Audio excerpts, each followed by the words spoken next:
before we go to questions, I mean, there's obviously so much in the book, but let's talk a bit about Aphra Behn, because didn't we know much about her, but she was a.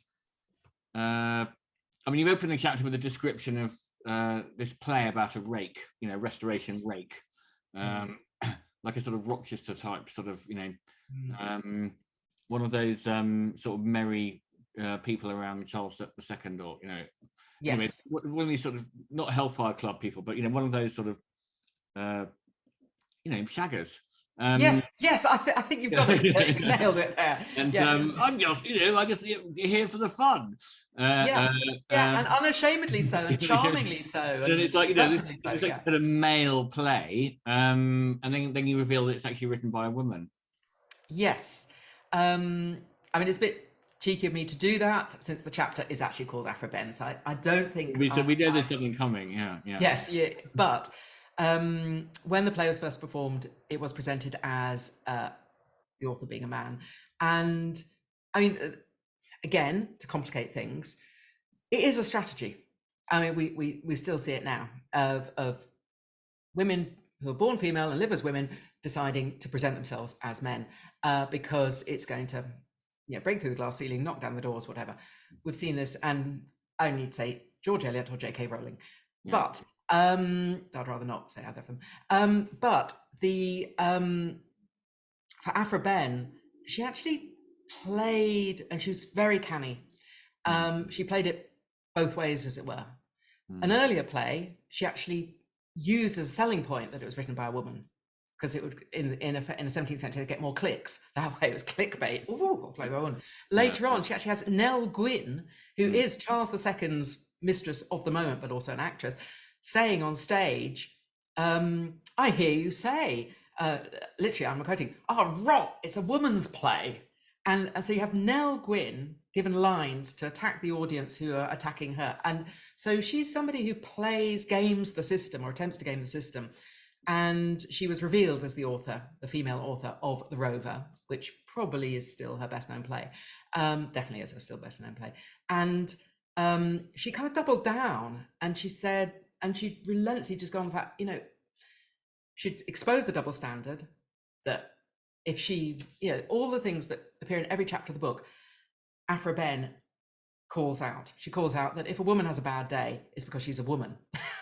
If a play doesn't do well, it's because a woman wrote it. It can't just be she had a bad play.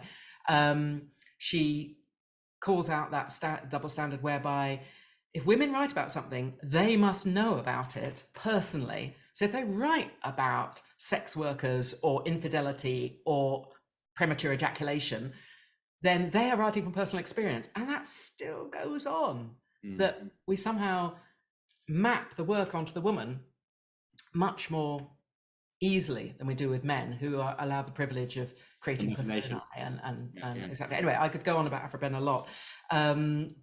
But she tries incredibly hard to run with the lads. And one of the things that may be a bit sad about that chapter is that it still didn't work. So she tries to be as libertine and as swashbuckling, exactly, as her male contemporaries. And it was a dog-eat-dog world then. Everybody attacked everybody else in obscene, terrible ways.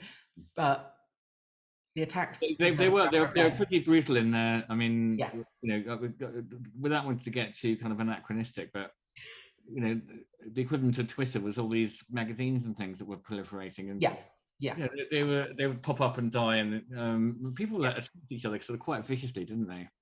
I think the analogy works perfectly, and still, still advice is don't put yourself out there, because the Twitter pylon will happen, or but on the other hand, if you don't put yourself out there, if you don't provide the clickbait, if you don't provide the controversial play of the season, so it's walking that line. So what happened to Aphra Behn? I mean, did she, would she actually sort of go out drinking with I don't know, the other restoration playwrights, it's, as with so many of the women in the book, but also I would argue a lot of the male authors of history, we don't know enough about her as we'd like to.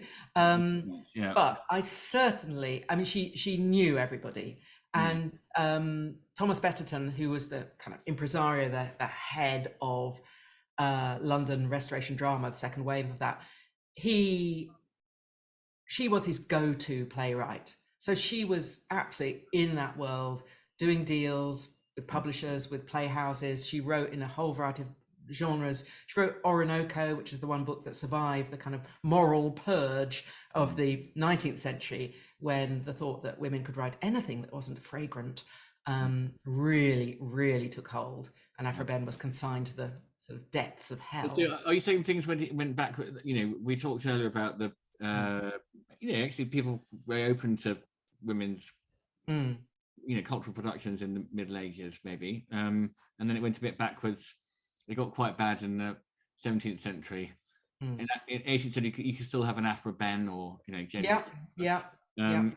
But then in the 19th century, things went further backwards. Bad century. And it starts with the era in which Jane Austen was coming of age as an author.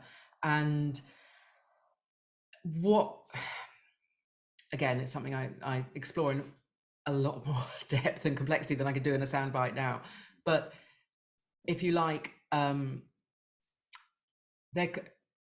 exceptionalism can be a poison chalice for any author. But if you were an exceptional woman, whether you're crazy or not, you could still write these amazing works and be seen, you put the rest of your sex to shame, but you've done this. By the 19th century, for a woman to create a work of genius was deemed a physical impossibility.